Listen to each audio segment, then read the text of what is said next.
a large chunk of these guys aren't going to be there, but you know that there's a football team in here somewhere. And then in the episode I watched last night, the final one, all right, we're down to 53. This is the real team. And suddenly you're like, oh, okay. I knew it would come from this group. Obviously, it had to come from this group. And you're almost that. You're in year after year sort of training camp for golf, where some of them are getting through, some of them are not. But this is where the good ones are going to come from. Whether your kid ends up being one of them or not, he's in the right place and hanging with the right crowd, because the best players are going to come from that group. So it's kind of similar, I guess. One quick Elliot question. I didn't mean to just start talking about your son again, but I know you don't mind. I don't mind when people want to talk about my kids either. So I got word today when I mentioned that you were going to be on. Somebody said that they coached your kid in Southline baseball, and it's a friend of mine. I don't know how I missed you. Is that real? Your son played in Southline for a year? We did Southline. Yeah, that was back in the day. Gosh, I'm wondering if that was maybe even a fall league that we did at Southline, because we're at Central Amherst, as you know. And they did not offer fall baseball for quite a while. So I do remember there was at least a year or two that we did Southline Little League, and that is absolutely true. Actually, there's a connection with the Bills. Kevin Meegan. Okay, yeah, that's the same team. I just missed that year. That had to be maybe it was 2020, because we were supposed to have we were supposed to have a season, and we didn't have a season, and then the season got pushed into like a fall season, and I couldn't commit because of UB football, so I missed that. But that year, like the next year or maybe the year before, Kevin's kid, Kobe, was on the team with my son. And then your son apparently was on the team with, I don't know if it was Brody or Josh and Brian and Gino and all these people, you were on our team. You Elliot replaced my kids for a year, it seems, because it's not just a guy from the league. It's the guy that I coach with and have coached with the whole time. He's like, yeah, I coached that kid. Like, what are you talking about? But all right, he's not lying to me. All right. No, not at all. Yeah, we definitely did a year at Southline, and I remember it fondly. That was a fun season for sure. And we also crossed over one year when my kid decided late he wanted to play, and we couldn't get into Southline, so we played Central Amherst. We didn't play on the same team as you, but we definitely played against you, so I remember that. So, yeah, it all ties together. All right, Jay Skurski, you're here to talk about football. We've only got a few minutes, but let's do it. What's on your mind heading into – let's start with the opener tonight, but then big picture for the Bills. How does it all feel? What's the vibe right now? Well, boy, that's a good question. I was talking with Sal Majorana from the Rochester Democrat Chronicle yesterday. He sits next to me in the media room, sits next to me in the press box. And Sal, Brad, he's been around. He's seen probably more Bills football than maybe anyone. And we both said, this is a bit of a nervous game. And I think, the uncertainty on defense factors into that for the Bills with the injuries, particularly at cornerback and not knowing who's going to be available for this game. I think that the Ravens probably have a bit more of a we got to get this one feel to them than the Bills do. Not just, I always laugh about the idea of, it's a revenge game. Well, it's not really, right? I mean, a win in the divisional round of the playoffs is much more important than week one of the regular season. But I think when you project forward, right, and look ahead to the potential of January and the impact that this could have on the standings, it's obviously a huge game for both teams. But I think if the Ravens were to lose it, it matters more to them than if the Bills were to lose it, because I think, looking at the Bills' schedule, they can overcome this, right? I think they're still going to get off to a very good start, even with a loss. But I think for those reasons, this is a game where, if you take off the Zubaz colored glasses here for a minute, you could really, talk yourself into a Ravens win in this game. And I think right now that's kind of how I'm feeling going into it a little bit. I am a little bit too. And here's part of it for me. I'm a Bills fan. I grew up in Buffalo. I root for the team. I'm not a journalist. I don't pretend to be a journalist. I want that team to win every game. I want them to win the Super Bowl every year. That said, I also root for interesting stories. And I think the best way to make this season interesting, because right now, and this happens, you get into this sort of malaise of September and October and November and December don't even matter. Nothing matters till January. A real good way to make this season interesting is to have the Bills drop an opener at home against Baltimore. I don't want to see it happen, but I can see the positive already, if it does happen, of how much more interesting things become if you are chasing that one seed. Because I think if they get through this game, they're going to be in a pretty good spot to go like wire to wire as the one seed. And look, that's fun too. I love that idea. But I remember, and I'm sure you do too, what it was like the year the Sabres won the President's Trophy, and it was like there was burnout by the time you even got to the playoffs because it was just such an expectation, and based on the year before and how things have ended, and that's every year for the Bills, how the way things end, it's been, there's a whole story about it every time. I don't know. I think this season gets super interesting if Baltimore comes in here and wins the game. That said, I don't want to see it happen. That's not what I'm rooting for, but it's very easily overcome over the course of a 17-game season, just dropping your opener. That's kind of hanging there. The other thing that I took out of watching the last episode of Hard Knocks is just how much it looks like they're getting ready for a party, and they've been inviting all their old friends back. The Trey White thing's been going on for a while, but then you look at Jordan Phillips coming in, and you look at Jordan Poyer coming in, and you look at Gabe Davis coming in the last couple days. It really seems like they don't want to do it without these guys. Like, look, this is going to be cool. Maybe you'll be a part of it. Maybe you won't. What is your take on the veterans, the former Bills signing as veterans on the practice squad for this team? Obviously, it's a good job to have. It's better than just retiring, and it's good to kind of be around. It's better than working out on your own. If you can get that spot, you take it rather than not be on a team. But what are the Bills trying to do by bringing all these veterans who all have good reputations in the locker room back into this team? Yeah, I think when you look at each individual room, you have to look, so I'm talking wide receiver room, I'm talking safety room, I'm talking defensive line room, right? Where those three that you mentioned, Poyer, Phillips, and Gabe Davis, I'm going to separate Trey White from that group. Because he's here to play. He's here to play. He's on the 53. He's in line to be a starter, at least while Maxwell Harrison is out. Leadership is the number one thing that comes to mind, right? And the fact that Jordan Poyer knows this defense as well as any player possibly could. I mean, to the point where, if Bobby Babbage called in sick one day, Jordan Poyer would be able to run practice without a problem knowing the defense. So I think him helping Cole Bishop, you see the value there. You understand that. The Jordan Phillips thing, I mean, obviously you've got two rookie defensive tackles, right? Deion Walker and TJ Sanders. Deion Walker in particular shares a very similar body type, right? And so how you function in this defense, what the coaching staff expects from you, I think Jordan Phillips can deliver that message. The Gabe Davis thing, I think, is, a backup for Keon Coleman if something were to happen to him, or Josh Palmer if something were to happen to him. I don't see the issue. I don't see the problem. I know there's been some negative, kind of pushback, and there's almost been like, Bills reunion fatigue on social media.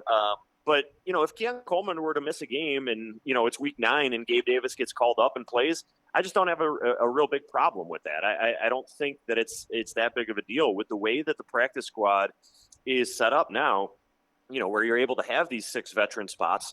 Why not have guys that are familiar with the system who, on top of being leaders and can help their younger teammates along, who, maybe can step in and play when needed. So I don't really see the risk or the downside to it. I mean, these are practice squad spots after all. And, if for some reason that they have to depend on these guys for longer than a game or two at a time, or maybe no games whatsoever, then I think then we've got an issue, right? But then we're probably talking about injuries. We're talking about, performance issues, possibly. So I'm fine. Basically, to make a very short answer, very long-winded, I'm completely fine with them being here. Yeah, the Davis one in particular, I think the perception of Davis within that building and outside of the building is very different. And I think that my perception of him is much more closely aligned with the Bills' perception of him. It's not as, I think fans thought he's too inconsistent and that's why he's not on the team anymore. And it's not that at all. It's that he was going to make money and they couldn't pay him what he could make elsewhere. If he would have just maintained, if his contract had a couple more years on it, he'd still just be here. It was right place, right time for him to go make money, and they didn't have it in them to pour that kind of cash into him. But if he's just available now, of course you want him back in the room. If Josh wants him back in the room, I want him back in the room. And by all accounts, he's just one of those guys that lights up the locker room, and that's the same stuff you hear about Phillips. It's the same stuff you hear about Poyer, and it's the same stuff you hear, even though it's a different story, on Trey White, bringing back the personalities that have made this team so enjoyable over the years to try to extend the culture / vibe, whatever term you want to use, and teach everyone the ways of being a Buffalo Bill. I think it's awesome. I really like it. And I get that they might be pandering to me. Like I get that, but I'm falling for it. I'm in. I buy into the whole thing, and I think it's a good move. And I would just add on Davis in particular real quick. I mean, listen, he was voted a team captain back in the day when they had more than just 2 team captains. And I can tell you, and I don't know that this is widely known about him, but every single offseason, the Bills give out awards for, performance in the weight room. Gabe Davis won it every year. So that you're not going to find a guy in that room who works harder away from the field, right, in the offseason, conditioning, strength room, that kind of stuff than Gabe Davis. I mean, he was universally lauded in that locker room for how hard he works. And when you've got a guy like Keon Coleman, I don't think that's such a bad thing for him to be around. Right. And I'll take it back. The first thing I remember about Gabe Davis is he came in, and it was him and the name is escaping me, the other receiver who ended up going to the Giants. But they came in as rookies together. Yeah, Isaiah Hodgins. So the two of them came in, and within 3 days of camp, all the buzz was, I've never seen 2 rookies know the playbook immediately like these two have. They're both here like veterans. I was like, oh, that's good to know. And while those two were kind of dueling for a spot, Hodgins got hurt, and Davis kind of edged him out, and then Hodgins ends up elsewhere, and it all just kind of worked out that way. But the first thing that happened when Gabe Davis got here is people raved about his work ethic, his knowledge, his ability to just become a part of the team. So I have projected from that all the way through here, and then bringing him back makes complete sense to me. One final question. What is the, and I don't expect perfect answers, but to the best of your knowledge, the injury situation both on Trey White and Max Hairston, because I don't understand what's going on as they're heading into this game against Baltimore, and I don't follow it like you do. So that's why I bring you on. Yeah. So, well, I think you may have meant Benford there. I'm going to just correct you. Hairston being on injured reserve he's going to be out for the first 4 weeks of the season. Benford was actually limited in practice. No, I didn't know about Benford. I didn't know about that. I'm still on Trey White's injury from a couple weeks ago. I want to know about that one. So, Yeah. Yeah. So yes. Well, all right. Let's start. We'll go one by one here. Hairston is on injured reserve. He's going to miss the first 4 weeks. I think there's optimism that he'll be able to return after that and contribute, especially in the second half of the season. More pressing, week 1. Trey White dealing with a groin injury right now. We had not known the exact injury until yesterday when the first injury report came out on Wednesday after practice. It is a groin injury. He did not participate in practice. That is a concern. We're speaking here a short time before Thursday's practice. If he does not participate at all on Thursday, I think that really decreases the likelihood of him being able to play in week 1. Benford was able to practice on a limited basis on Wednesday. That's good news. I thought he seemed to be, again, we don't get to see the full practice now. We are only watching individual drills at the beginning of practice, but he seemed to be going through those okay. I think they're going to have Benford on the field. He's also dealing with a groin injury. It's very important that he's out there, especially if Trey White misses, because your only other 2 outside cornerbacks are Jamarcus Ingram and Dorian Strong, a rookie. If Trey White is out, I right now would lean toward, I think it might be Dorian Strong, a 6th-round pick, opposite Christian Benford. Obviously, that's a big challenge for this team, but I think that's kind of where we stand heading into the weekend. All right. Well, I felt bad about the corners. Now I feel worse about the corners. When anytime you come on with me, don't assume I know anything. I'm bringing you on to get me ready for the game. It's part, if listeners, it's part me. If I didn't have a show, I might have just called you this afternoon and hey Jay, tell me some stuff about the Bills, please. So this is for me too. Don't assume I know anything because I know nothing. Thank you for your time. I appreciate it. Let's do this again soon because the season is upon us, and I like talking football with you. And we'll always mix in some kids sports too because that's fun. Yeah, absolutely. Anytime, on or off the air, just give me a call. I'll be there for you. Sounds good. Thanks, Jay. All right, buddy. All right, there's Jay Skurski, Buffalo News, kind enough to join us. Second time that Jay's been on the show. We'll make him a regular. Football season's here. We're going to have to start having football guests on a regular basis. So I got to get my people in line. Because we should probably have, I'm not going to do a football show every day for 2 hours. But I'm going to be thinking about the Bills. It's football season, and I'm going to be thinking about the Bulls. That part's covered because I've got Scott every week. I've got Paul Peck sometimes. I've got John Fuller sometimes. I'm sure we'll get Pete Lembo on. We'll get players. We'll do all that stuff. But as far as the Bills, I got to reach out so that it's not just me with my non-expert opinion. I am interested, and I am, I think, thoughtful about the way I talk about the team, but I am not informed in the way that I used to be. If you remember me from my full-time radio days, I knew everything about the team. I knew every person on the roster and what was going on. You weren't going to accidentally catch me with, hey, did you know Benford's hurt? Like, I would have known that. I don't know that anymore. But now I do, and that's why I brought Jay on.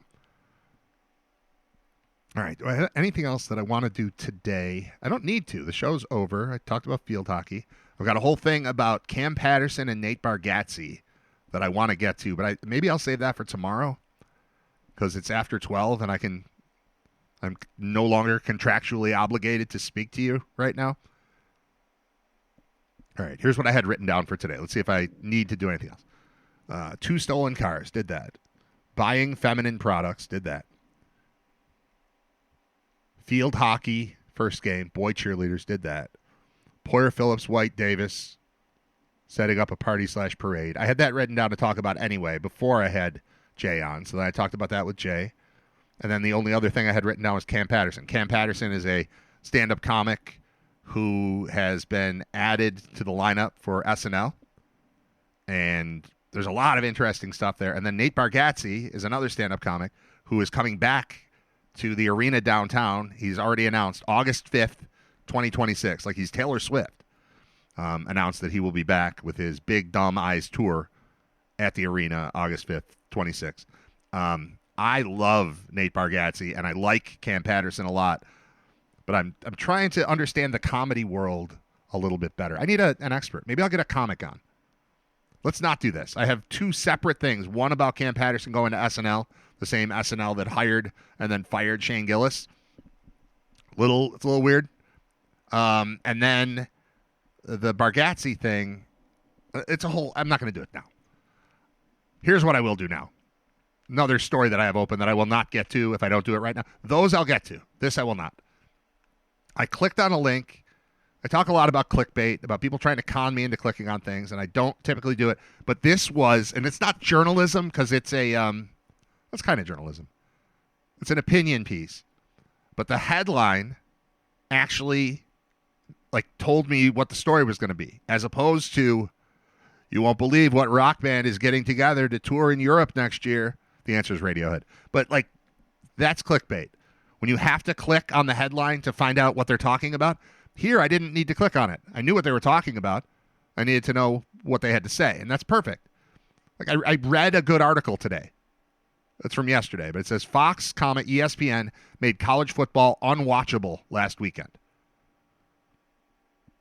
The kind of regular conversation is that was a great opening weekend of college football, and I agree from what I saw. I enjoyed it. I like the big matchups. I like the storylines.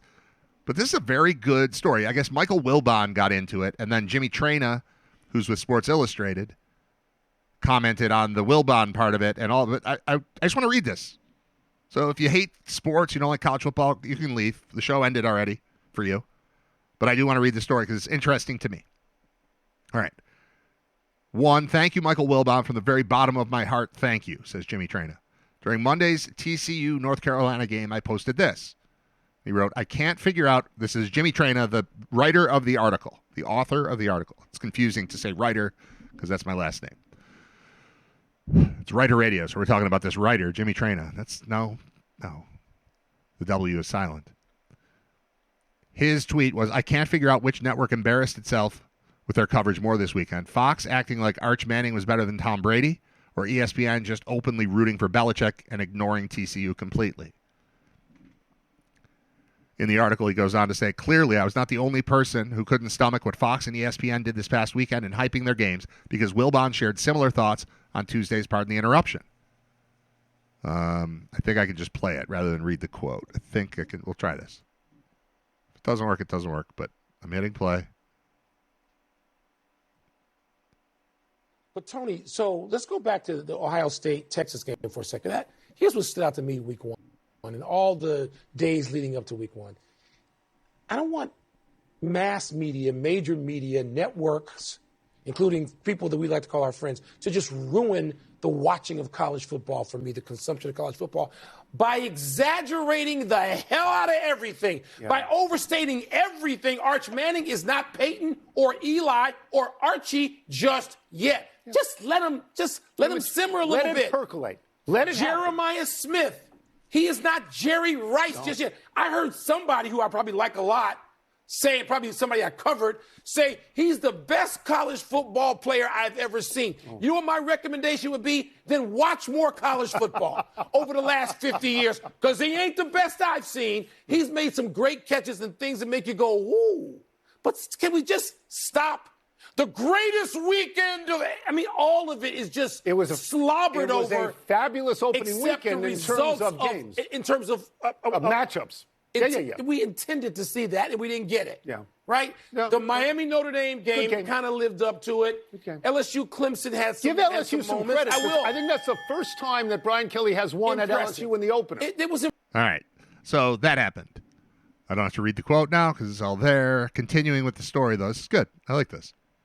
I like media watch type of stuff.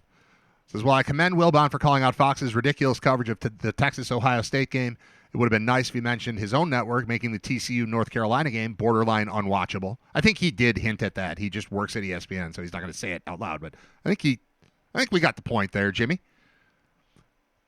The game was basically a Bill Belichick 30 for 30 until everyone realized there was another team on the field and TCU kicked the crap out of North Carolina.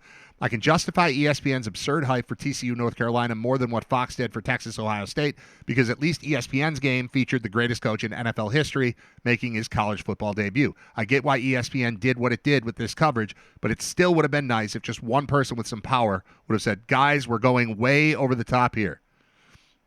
Fox, though, was just pathetic with the Arch Manning hype and the hype for the actual game. Joel Klatt would have had you believe he was calling the national championship game.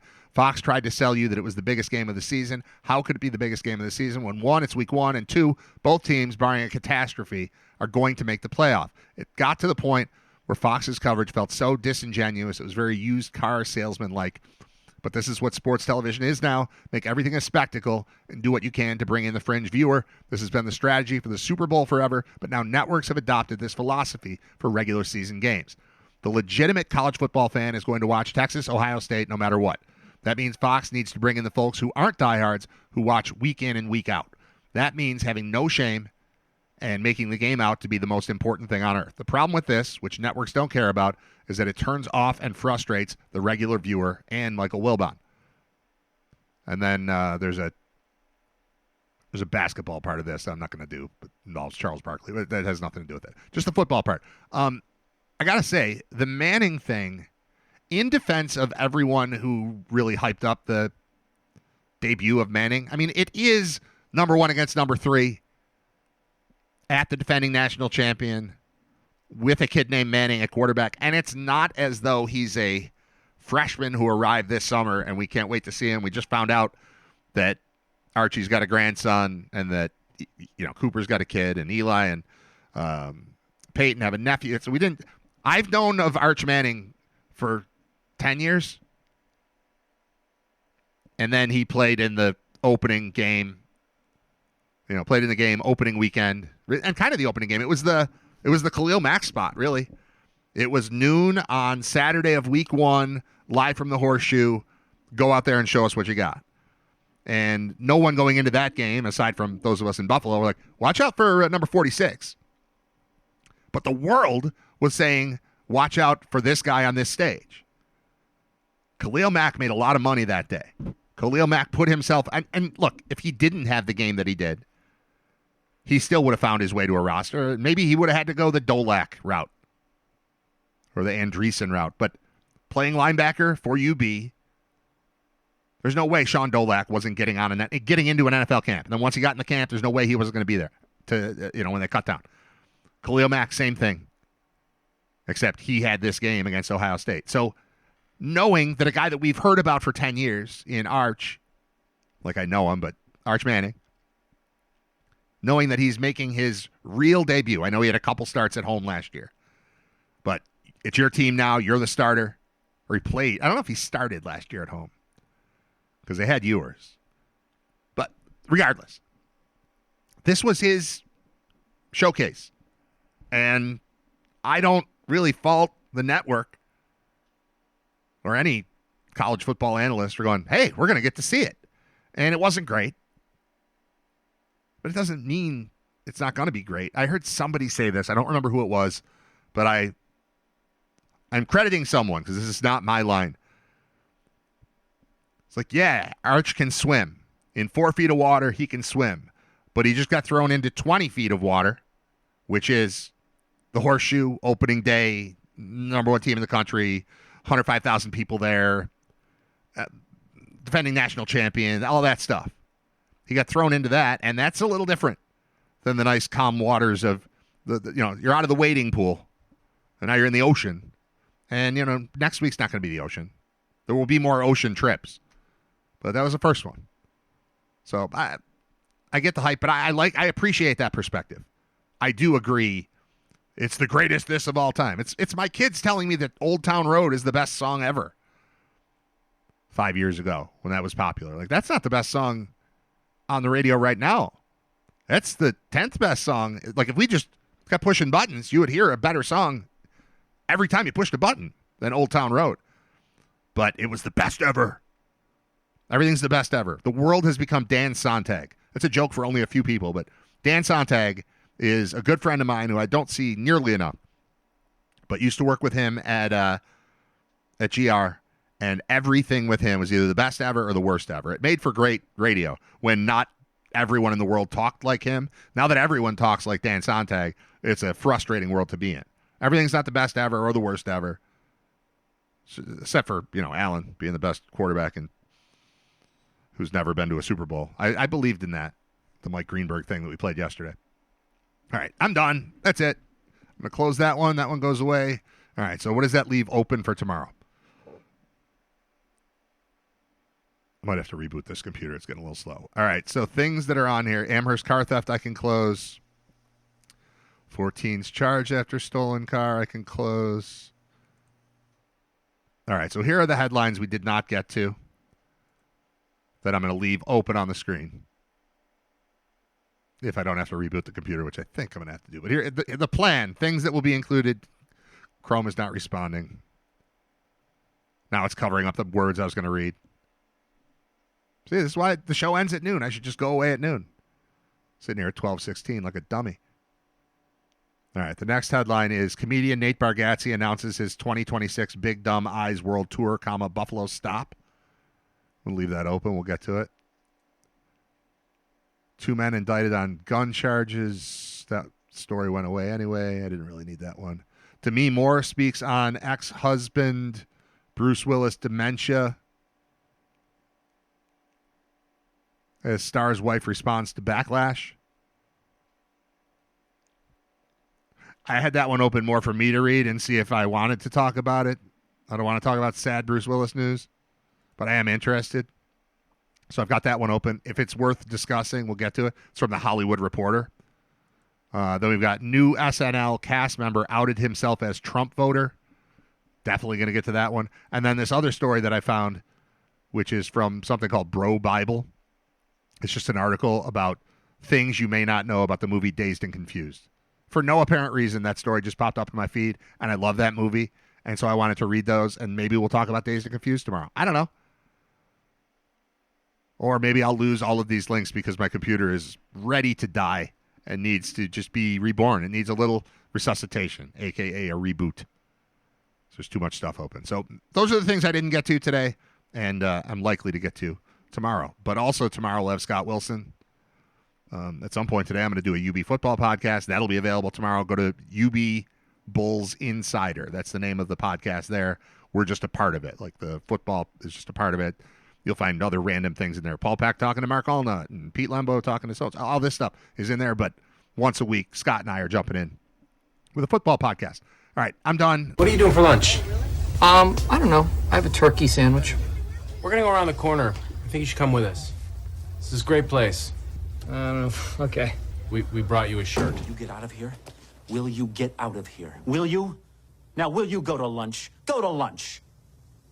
Will you go to lunch?